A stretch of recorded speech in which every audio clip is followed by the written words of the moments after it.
Pour introduire un petit peu cet atelier, l'objectif c'est de vous présenter la démarche expérimentale de déploiement de l'écologie industrielle et territoriale qui a été lancée depuis avril 2018 en région Centre. Donc le programme écologie industrielle et territoriale, comme je vous l'ai dit, il a été lancé il y a un peu plus de 2 ans sur 7 zones d'activité en centre Val-de-Loire. Donc vous avez la carte ici.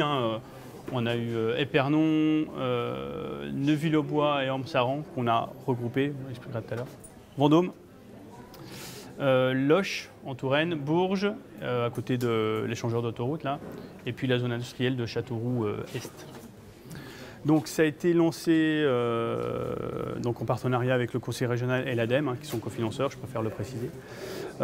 Et c'est un programme qui a été déployé de manière opérationnelle sur le terrain par les conseillers des chambres de commerce et d'industrie et les chambres de métiers et d'artisanat. Donc c'est l'ensemble des 2 réseaux consulaires qui est intervenu sur le terrain pour déployer l'EIT. Alors, qu'est-ce qu'on entend par déployer l'EIT ? Au départ, on partait d'une page un peu vierge parce qu'il n'y avait pas eu de démarche en région Centre-Loire sur cette thématique-là. C'est une des seules régions en France, voire la seule région en France où il n'y avait pas eu concrètement une opération sur l'EIT. Donc on s'est appuyé sur l'existant, on a regardé ce qui se faisait au niveau national, mais j'insiste sur le fait que c'était une expérimentation. Donc on a appris en marchant. Donc, voilà, on a tiré des enseignements, mais au départ, on n'imaginait pas ce qu'on allait obtenir comme résultat. Et donc on a décomposé l'action en 3 phases. La première, c'était ce qu'on appelait la collecte des données. Donc on a utilisé un outil qui s'appelle l'outil Actif, qui permet d'identifier des flux d'entreprise, les flux entrants et les flux sortants. Quand on parle de flux, il s'agit à la fois de matières premières, des flux d'énergie, électricité, consommation d'eau, des flux d'équipement, des flux logistiques. Et également, on a intégré tous les aspects ressources humaines, de quelles compétences on avait besoin, quelles sont celles qui étaient intégrées dans l'entreprise, celles qui partaient de l'entreprise, pourquoi, comment, etc. Et pour ça, il n'y a pas 36 solutions. Il y a soit on fait du collectif, donc on fait des réunions de sensibilisation à l'EIT et puis on demande aux entreprises des formulaires, des questionnaires et on remplit, on enquête. Soit on fait de la collecte d'informations individuelle en allant visiter les entreprises, toutes les entreprises de la zone, pour chaque territoire, pour avoir une vision la plus exhaustive possible. Donc c'est très long, c'est très chronophage, ça prend beaucoup de temps et il faut être le plus rigoureux possible dans la saisie des informations. Donc on a une grosse base de données de flux. Ces données collectées, pour l'instant, on les utilise dans les zones concernées, puisque vous avez bien compris que ce dont on va vous parler, c'est à l'intérieur de chaque zone que l'on a opérée. On n'a pas fait de rapprochement de synergie interzone, elles sont un peu éloignées les unes des autres. Et les données collectées tant sortant qu'entrant sont sur un référentiel national. Bon, on verra ce qu'on en fait, on verra ce qu'on peut en dire, mais ça veut dire qu'à toute chose égale par ailleurs, on pourrait se comparer à d'autres régions. La deuxième phase, ça consiste à traiter et analyser l'ensemble des données qu'on a pu collecter. Alors, on s'appuie sur le logiciel. Le logiciel permet d'identifier, en fonction des différents flux, des synergies potentielles entre entreprises. L'exemple des palettes qui a été donné ce matin, par exemple, voilà, si on voit qu'il y a des palettes qui sortent d'une entreprise et puis l'autre qui en achète, forcément, le logiciel il va le détecter. Ça, c'est le premier point. Alors, le logiciel, il édite toute une liste de synergies. Le travail du conseiller consulaire, ça va être d'identifier celles qui sont pertinentes. Donc ça, c'est le premier point, identifier des synergies issues du logiciel. Et 2, identifier des synergies qui n'auraient pas émergé du logiciel, mais qui pourraient être issues de ce que Yann appelle très bien des signaux faibles.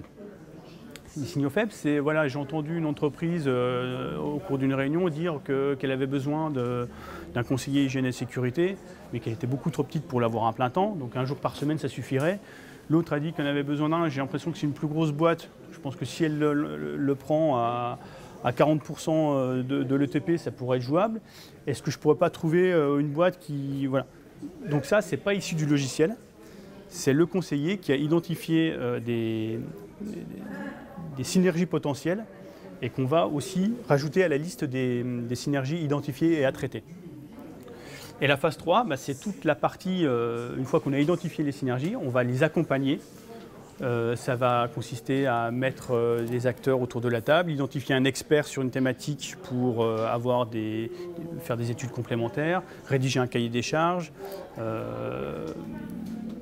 mettre en relation les bonnes personnes pour que la synergie puisse prendre forme. Notre job là-dedans, nous, c'est de mettre de l'huile dans les engrenages, c'est de mettre les gens autour de la table et c'est de faire en sorte de gagner du temps. Souvent, on nous dit, mais en fait, tout était là pour que ça fonctionne. À quoi vous avez servi? Parce qu'en fait, si on n'avait pas été là, les gens ils auraient pu habiter les uns à côté des autres. La palette de l'entreprise A, elle repartait chez un logisticien, et puis l'entreprise B, elle continuait à acheter des palettes chez un autre logisticien. Voilà. C'est bien ça qu'il faut comprendre. On fait gagner du temps aux entreprises en identifiant les bonnes personnes, en mettant en réseau les uns avec les autres. C'est sûr que ça pourrait paraître ne pas être satisfaisant, ça, parce que l'impact en termes de développement durable ou de voilà. Mais en fait, c'est une acculturation. C'est-à-dire qu'on se rend très bien compte que le besoin de mettre en réflexion les entreprises, mais j'insiste et je continue, les territoires avec les associations, ils nous ont manqué, il ne faut plus qu'on fasse ça à l'avenir. C'est une réflexion, si vous voulez, sur laquelle ça va commencer par des choses extrêmement simples. Et puis, au fur et à mesure, on va voir, si vous voulez, des projets plus sophistiqués ressortir, surgir, et dont il va falloir structurer le raisonnement. Parce que ça, c'est pareil. Hein. Il ne faut pas que ça se limite à la discussion de comptoir. Hein. C'est le grand risque de cette affaire. Tant qu'on n'est pas dans un projet dont les cadres sont connus, si vous voulez, ou dont où le cadre est identifié, les entreprises et les interlocuteurs, les acteurs économiques de façon générale, si vous voulez, ont un peu tendance à dire « Ah, mais quelle bonne idée !» Et on tourne les talons, on passe à autre chose. La pertinence du projet qui aura été détecté peut être perdue aussi simplement que ça. Un exemple, c'est la faisabilité juridique d'une synergie. On évoquait tout à l'heure dans l'atelier précédent. Il y a des besoins qui sont émergents en matière de sécurité sur des zones d'activité. Donc autant faire des rondes en mutualisant, des trucs comme ça. Mais ça a des impacts juridiques qui sont extrêmement contraignants en termes d'assurance, des choses comme ça. Donc le fait qui porte le marché, qui couvre qui, quelle assurance, etc. Donc notre job, c'est aussi de mettre tous les acteurs autour de la table pour lever tous ces freins-là. Pour vous donner une idée des volumes d'entreprises qui ont été audités dans le cadre de ces opérations, donc ça va d'une petite quarantaine jusqu'à pratiquement 100 entreprises sur une zone d'activité. Voilà, ça permet d'avoir un volume assez significatif pour en obtenir des résultats satisfaisants. Au total, 550 quand même. Et au total, 550, ouais, ce qui n'est pas négligeable. Et 550, ce n'est pas une conversation, hein, c'est un audit profond de plusieurs heures avec plusieurs interlocuteurs de l'entreprise. Hein. Au total, on a donc identifié 66 synergies sur lesquelles on a travaillé. Certaines n'ont pas donné suite parce que le contexte n'était pas favorable, ce n'était pas le moment, les acteurs n'étaient pas prêts, ou voilà, on l'a identifié. C'est encore latent, mais peut-être que ça émergera dans 2 ans. Voilà. On en a finalisé 18, on en a 12 qui sont toujours en cours, et un peu moins maintenant, parce que ça date du mois de juin, donc il n'y a peut-être plus que 10 ou 9. Et on en a ce qu'on appelle à travailler en étroit, c'est-à-dire qui nécessite un accompagnement complémentaire parce que c'est des synergies un peu plus complexes, ça nécessite la rédaction d'un cahier des charges un peu plus poussé ou de trouver un interlocuteur expert, spécialiste sur le sujet, etc. etc. L'essentiel était constitué avant Covid quand même de ces chiffres-là. Ouais. Pour vous donner une idée, parce que oui. C'est important. Alors, le Covid nous a tous arrêtés, et y compris ce programme-là, évidemment. Mais c'est intéressant parce qu'on verra que certains réflexes n'étaient pas paramétrés par la crise que l'on a subie. Alors, quelques enseignements, quelques constats avant d'aller dans ce qu'on a évoqué tout à l'heure. Donc, les synergies développées sont rarement en lien avec la thématique à strictement parler d'environnement. On va bien au-delà, contrairement à ce qu'on a. La majorité sont des synergies de mise en relation d'entreprise. Les gens les entreprises sont à 150 mètres l'une de l'autre, mais elles ne se connaissent pas. Ça, il faut bien en avoir conscience. Si vous êtes sur le terrain comme nous, vous vous rendez bien compte, c'est votre travail au quotidien. Notre job, il est là, de faire en sorte que les entreprises se connaissent. Les synergies peuvent avoir des périmètres géographiques plus larges que la zone d'activité. C'est ce qu'on évoquait tout à l'heure. Le but, c'est pas de mettre des frontières autour des zones d'activité. C'est vraiment d'avoir une vision la plus large possible d'un territoire au sens large du terme. Donc les EPCI, c'est pour ça qu'on travaille aussi au niveau du conseil régional. Puis ça dépend aussi des synergies dont on parle, parce qu'il peut y avoir des choses, si vous voulez, où c'est des choses assez rares, si je puis dire. L'histoire des déchets de cuir, par exemple, alors je ne sais plus exactement dans quelle région c'était, des déchets de cuir, on a identifié un flux sortant de cela. Pour aller trouver le flux entrant, c'est pas en proximité, là, pour le coup, c'est assez clair. Et il a fallu élargir largement le périmètre pour trouver, si vous voulez, une mise en relation possible. La multiplicité des profils d'entreprise est favorable au développement de projets EIT. Les petites entreprises peuvent apporter des solutions aux grosses entreprises, y compris celles qu'on évoquait sur la zone Cap 45, le pôle 45 à Ormes, où c'est souvent des boîtes dont le siège social est à la Défense et qui se disent mais j'ai aucun intérêt à discuter avec mon voisin, ils sont 5 là, ils font de la chaudronnerie, et pourtant ils peuvent avoir des synergies potentielles. Une chose que je voulais vous montrer aussi, c'est les typologies d'enjeux traités au travers des thématiques de synergie. Au départ, on pensait travailler sur trouver des projets en lien avec la gestion des déchets, etc. Le principal sujet en nombre de synergies, et de loin, c'est l'approvisionnement local et durable. Avant Covid. Avant Covid. Ça, c'est des chiffres à 1 ou 2 unités près, c'était le cas au mois de février déjà. Ça veut dire que dès le début de l'année 2020, les chefs d'entreprise avaient besoin de trouver des fournisseurs à côté de chez eux, de sécuriser leur approvisionnement, de trouver des filières, des débouchés au niveau local, etc., etc. Sur des choses parfois qui peuvent être simples, mais en tout cas, ils avaient déjà cette problématique en début d'année. Voilà. Quand on arrive avec ça aujourd'hui, forcément, ça parle à tout le monde. Mais ce n'était pas évident au départ. Donc on a beaucoup travaillé là-dessus, sur des choses toutes simples, des chutes de carton qui aujourd'hui sont réutilisées dans la boîte d'à côté pour faire du calage, pour emballer des produits qui sont envoyés ensuite dans les cartons. Voilà. Alors qu'avant, l'entreprise ne savait pas quoi faire de ces chutes de carton et l'autre achetait du polystyrène ou des bulles expansées là, en plastique de polystyrène. Voilà, pour caler ces produits. Vous avez bien compris que la posture des conseillers était une posture de pleine ouverture, c'est-à-dire qu'ils ne sont pas arrivés avec un programme ou des financements en main pour dire ouais, les entreprises, qu'est-ce qu'on en fait de cet argent. C'est pas comme ça du tout que ça s'est passé. On est en position d'audit pour faire émerger l'histoire. Donc les conseillers sont très en écoute, très en position, relèvent ce qui leur semble être nécessaire pour pouvoir alimenter la base de données, mais ne sont pas arrivés en force de proposition.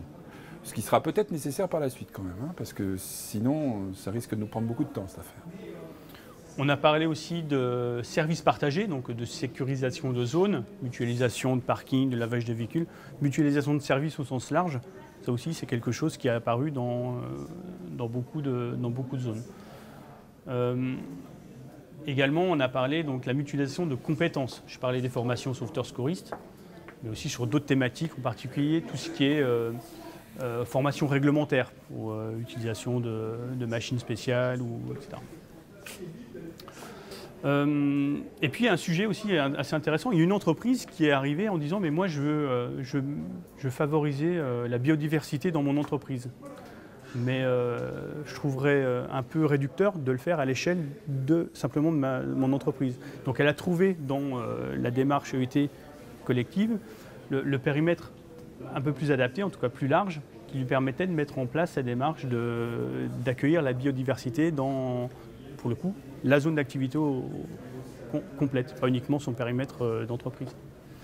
Donc on a répondu aussi à un besoin qui était un besoin d'une entreprise, mais qui a permis de bénéficier à l'ensemble des acteurs. La vraie question pour la suite, c'est de savoir si on continue à être en esprit d'ouverture comme ça et à, je dirais, constater ce qui nous est proposé, ce dont on ne peut pas se priver parce que sinon on ne verra pas les signaux faibles, mais jusqu'à quel point on ne devrait pas arriver avec des choses un petit peu plus, des sujets un peu plus cadrés, cadrans, de façon, si vous voulez, à ce que les territoires et les entreprises sur les territoires puissent alimenter, je dirais, quelque chose sur lequel on va répéter cette enquête à droite et à gauche pour en tirer une version générale. Le sujet est ouvert, hein. Nous ne sommes pas pour l'instant sur une position monolithique, on n'en sait rien, mais l'idée, et c'est pour ça, on est en train de travailler sur la mise à disposition de ces données de façon, non pas publique, mais en tout cas ouverte à ceux qui sont en situation de développement économique. Et que, voilà, on cherche un peu, les référentiels sont connus, on y ajoutera quelques données de référentiels locaux, spécifiques à notre région. Et puis l'idée, c'est de trouver les bons critères qui permettraient, si vous voulez, d'avoir une recherche qui soit un peu intelligente, parce que je peux imaginer qu'un développeur économique, au moment où le besoin s'exprime, ne peut pas partir dans une base de données comme ça, voilà, qui de toute façon sera très vaste à terme. Donc l'idée, c'est de donner un peu des critères de recherche, les mots-clés qui permettront de s'y retrouver. On trouve qu'au niveau des enjeux, ça tombe assez bien quand même. On est en train de finir l'opération dans sa première partie, on va dire, sur ces 7 zones. C'est terminé cet été. On va la prolonger pour les synergies qui nécessitent un accompagnement complémentaire, hein, comme on l'a vu tout à l'heure. On est en train de rédiger des fiches d'enseignement, de retour d'expérience qui pourront être mises à votre disposition. Je les communiquerai aux financeurs et à DevUp, il n'y a aucun problème là-dessus. Je pense que c'est important que on a fait des erreurs au démarrage, on a tiré un certain nombre d'enseignements. Notre devoir de vous les communiquer, hein, c'est pas la peine que vous perdiez du temps. Voilà. Ce qu'on a retenu notamment, c'est l'importance de bien valider là où on met les pieds. C'est-à-dire qu'il y a des zones sur lesquelles il y a un terreau favorable, et puis d'autres où on peut savoir que ce sera un peu plus compliqué. Donc il y a des choses à savoir avant d'aller engager une démarche de d'EIT sur une zone. Et ces choses à savoir, c'est bien de les analyser. Donc nous, notre préconisation, c'est de faire ce qu'on appelle une étude de préfiguration qui permet d'identifier des choses qui peuvent être simples. Hein. Est-ce qu'il y a une association d'entreprises sur la zone industrielle où elle est encore à constituer? Quel est l'intérêt des collectivités sur la démarche? Est-ce qu'il y a un engagement de la collectivité? Est-ce qu'il y a des ressources de la part de la collectivité?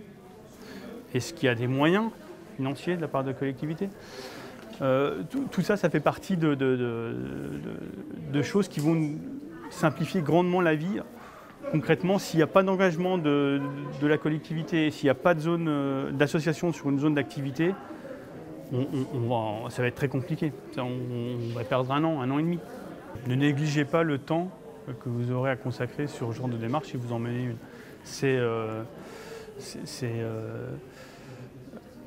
Ça nécessite une connaissance fine à la fois du territoire, des entreprises, l'analyse de leurs besoins sur la collecte de données. Et ça nécessite un questionnaire, un audit de l'entreprise qui est très fin. Il y a ce qu'on écrit, il y a ce qu'on enregistre aussi, qui est important, les fameux signaux faibles que j'évoquais tout à l'heure. Tout ça, c'est la partie qui ne produit pas de résultats immédiats, mais qui est nécessaire pour faire émerger des projets concrets. On parle de développement économique aujourd'hui, de développeurs économiques. Moi, je l'ai dit ce matin et je le répète pour avoir un peu passé de temps sur ce sujet-là. On est obligé de monter d'un niveau dans la réflexion. C'est un peu moins du développement économique que de l'analyse stratégique qu'on va faire avec nos interlocuteurs. Parce qu'aujourd'hui, une fois de plus, il y a les grandes règles qui vont rester incontournables pendant un certain nombre de temps, mais il y a certaines règles du développement. Parce que, attendez, on s'est bien compris, on parle de développement. Hein. On parle de développement économique quand même. Il n'est pas question de revenir je dirais, à la caverne, la peau de l'ours. Et voilà, on s'est bien compris quand même. Donc, dans la trame, dans le fil conducteur de l'histoire, le développement est une nécessité, par nature du développement économique.